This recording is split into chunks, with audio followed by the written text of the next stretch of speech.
Kuya Oming, hindi sa...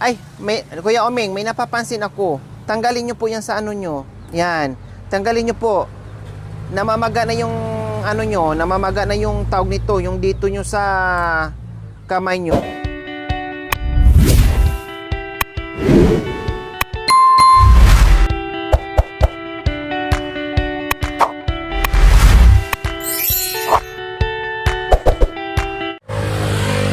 So ayan po mga kabayan, yung balde na para panghakot ng tubig, panggamit niya panglaba, no, in everything ay ginawang basurahan ni Kuya Oming na meron namang maliit doon.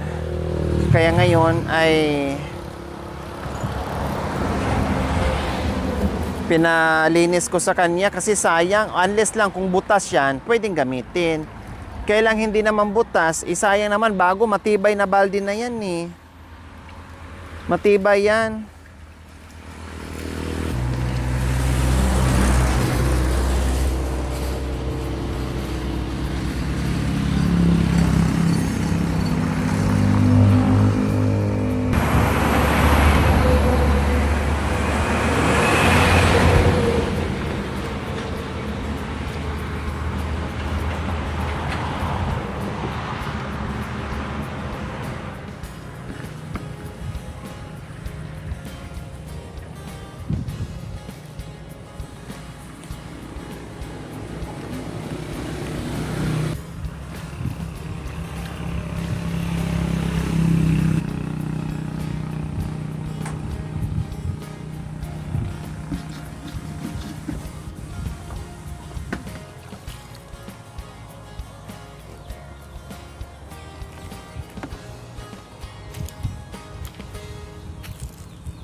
Huwag mo na lagyan ng basura ha.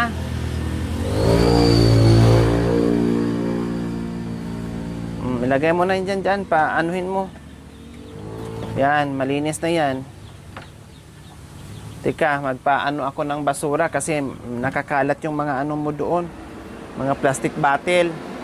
Nandito oh.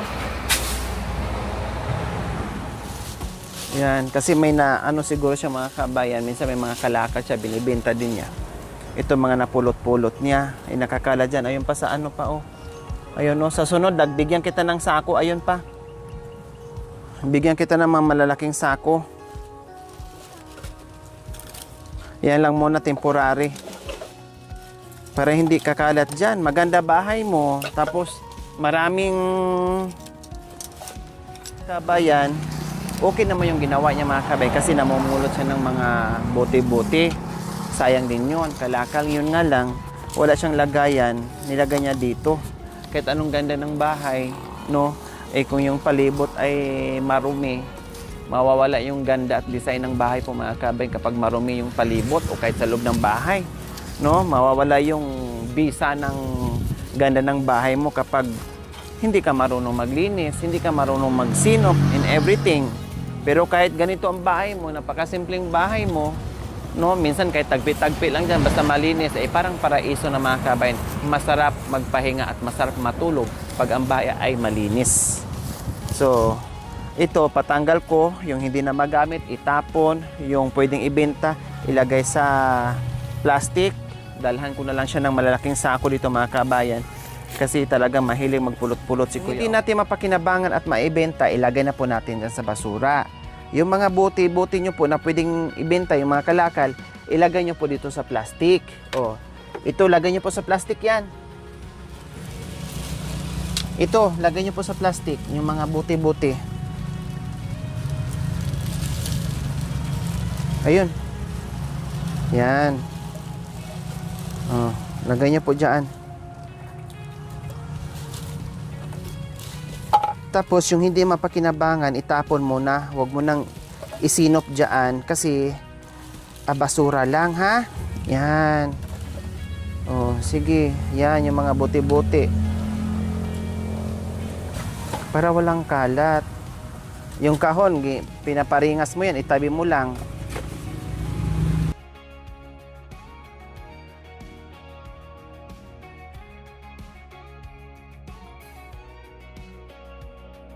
Yan. Oh.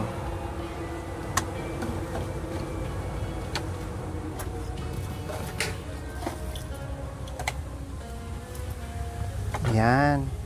Tapos ito, itayo mo kasi sa gabal mamaya sa ano mo. Matusok ka. Pag dumadaan ka dito, matutusok ka. Mamaya, talian mo na lang yan. Hayaan mo muna. Talian mo na lang mamaya.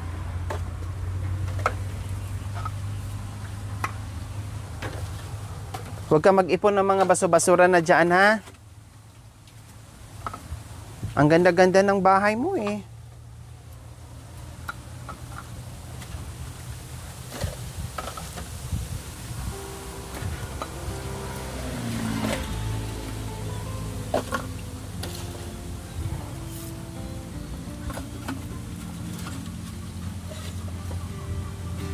Yan, ang dami mo na pala napulot. Maganda yung ginagawa mo, namumulot ka ng kalakal. Pati yung mga, yan, pwede yan, pwede yan. Mga buti, pwede rin.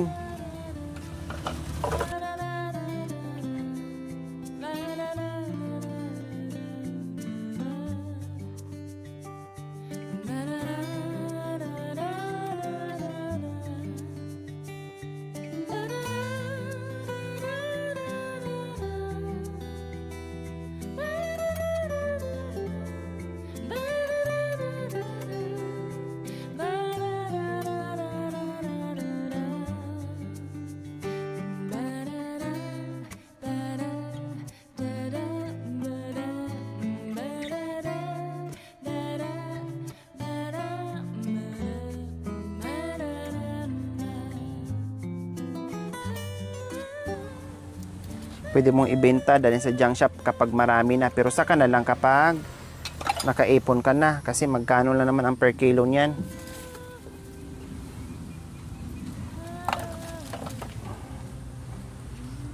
Ayan, tapon mo na yan. Hindi na magagamit to. Tapon mo na, pati ito. Lagay nyo na po dyan. Yan, ito. Baterya. Tinatabi mo pa yung baterya. Nakakalason yan. Yan. Ito, lighter na wala ng laman. Ito, ano yan? Pwede yan. Dito yan, pwede yan, kalakal yan.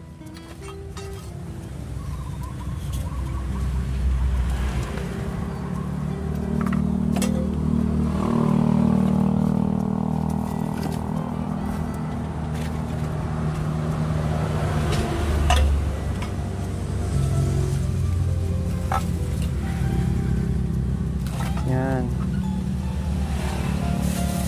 Okay, tanggalin mo yan sa plastic. Tanggalin natin yung ano.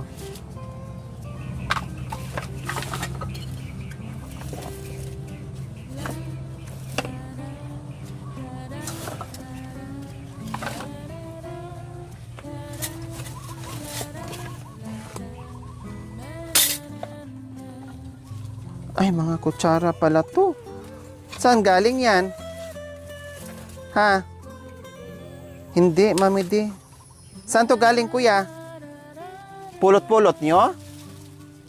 Napulot nyo to? Itapon mo na yan, ha? Kasi marami namang kutsara dyan sa'yo. Binilhan naman kita ng kutsara. Huwag ka mamulot ng kutsara. Kasi binilhan naman kita ng mga gamit. Baka kasi mamaya, hindi mo mahugasan ng maayos, marumi. Marami naman kung kutsara ang binili sa'yo.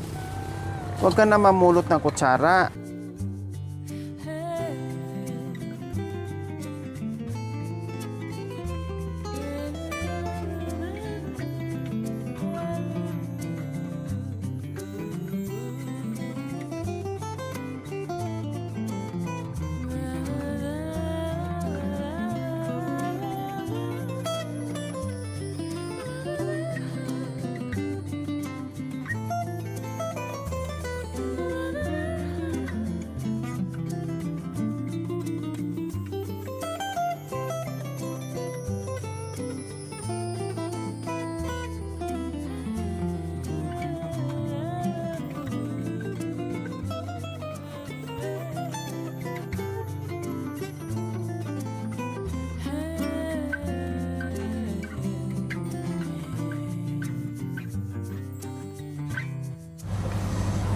Tabi mo lang yung mga pot holder, lagay mo muna dito. Yan, ito magagamit mo rin yan. Ito magagamit mo rin. Labhan mo yan. Ito, yan, basura yan. Yan, o kung di malinis tingnan, ang ganda na tingnan. Pati ito, oh, ito bakal, pwede ito benta. Dito yan, pwede yan. Tunawin yan. Diyan natin ilagay yung ano mo, basta yung kalakal mo.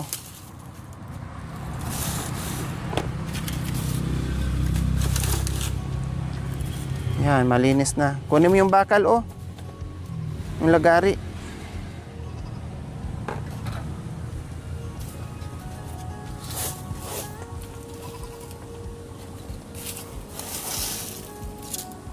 Sige.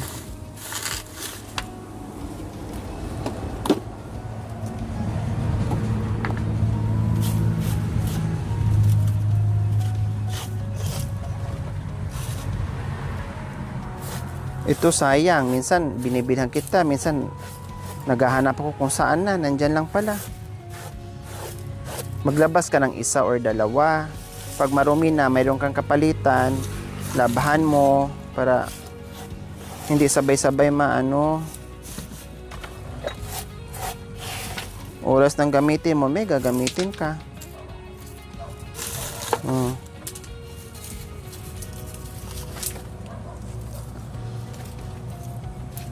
Saan daw po siya pumunta? Doon daw po, Mami D.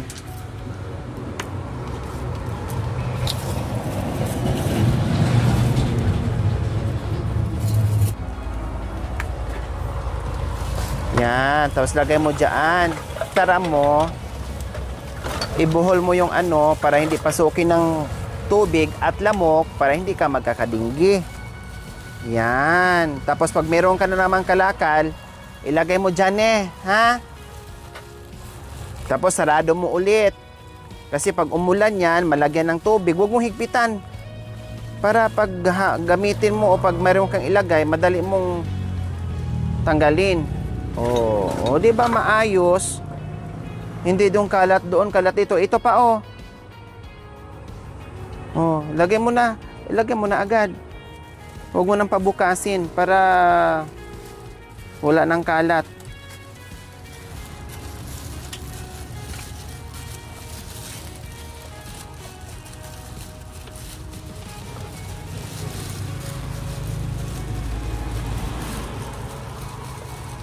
Oh. 'Di ba mahirap anuhin pag masyado mo kasing binuhol eh. Kunting ano lang buhol. Importante di mapasok na lamok. Importante di mapasok ng tubig at lamok para hindi bahayan. Pupugaran ng lamok yan. Oh, magkakadinggi ka diyan. Kunting buhol lang. Huwag mo nang higpitan basta mabuhol mo lang.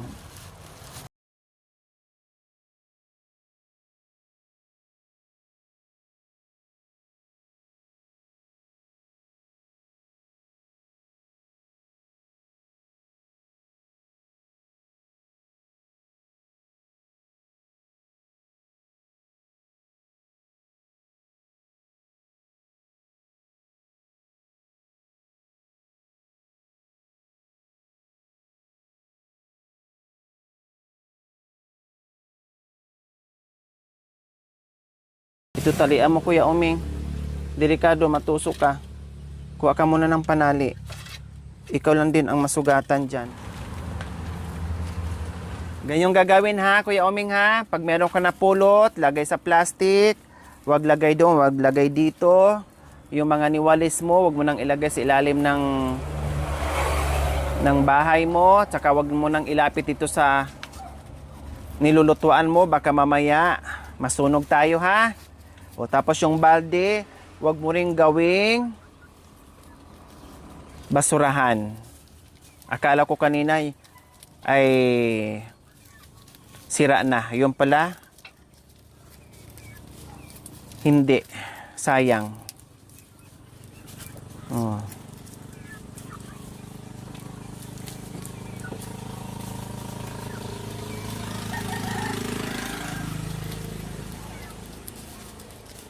Kasi pag hayaan mo siya nandiyan, kapag tag-ulan, siyempre may mga butas-butas yung mga bote na yan. Pasukin ng tubig, pasukin ng langaw, ay lamok.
Yung damit, huwag niyo pong ilagay dyan.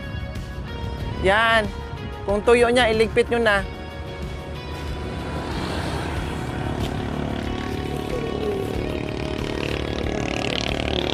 Hindi.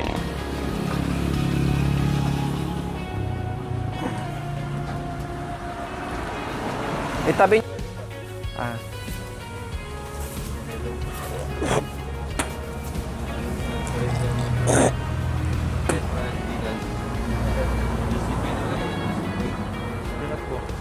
Kuya Oming, hindi sa... Ay, Kuya Oming, may napapansin ako. Tanggalin nyo po yan sa ano nyo. Yan. Tanggalin nyo po. Namamaga na yung ano nyo, namamaga na yung tawag nito, yung dito nyo sa kamay nyo. Huwag nyo pong ganyan na. Huwag nyo pong lagyan ng ganyan. Hindi naman kayo manok para lagyan nyo ng ganyan. Ayan, oh, hindi makaginhawa yung kamay mo, oh, yung daliri ng kamay mo. Namaga tuloy. Oh. Huwag mo lagyan na. O, tinan mo, o. Magkakasugat na.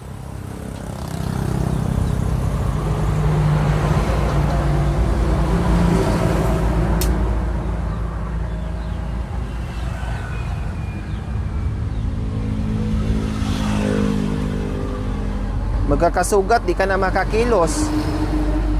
O, tapon nyo. Huwag mo nang pulutin yan. Sige, ganunin mo. Yan.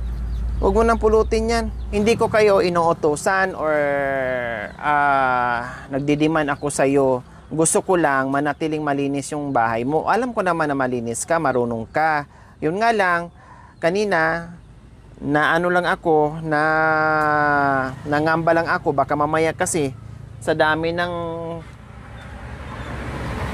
mga tawag nito, mga dahon-dahon dyan, kung saan-saan, ay masunog tayo, delikado. Hirap na natin sa pagkain, mawalan pa tayo ng bahay, masunugan pa tayo ng bahay, kundi lalo tayo magka-problema. Ikaw din. Diba, Kuya Omeng? Kaya next time, huwag maglagay ng mga tuyong dahon dyan, dito, doon, lalo na doon sa may saingan mo, delikado yon. Oh. Kumbaga, ginaguide lang kita, inuutosan lang kita kasi gusto ko mapaayos yung kalagayan mo. Yung palibot dito loob at palibot ng bahay na magiging okay. Ha? Kasi maganda bahay mo. Ang cute ng bahay mo, ang ganda ng bahay mo. Tapos, hindi natin maasikaso ng maayos. Kundi, parang wala lang din. Diba? O, ayos? O, sige.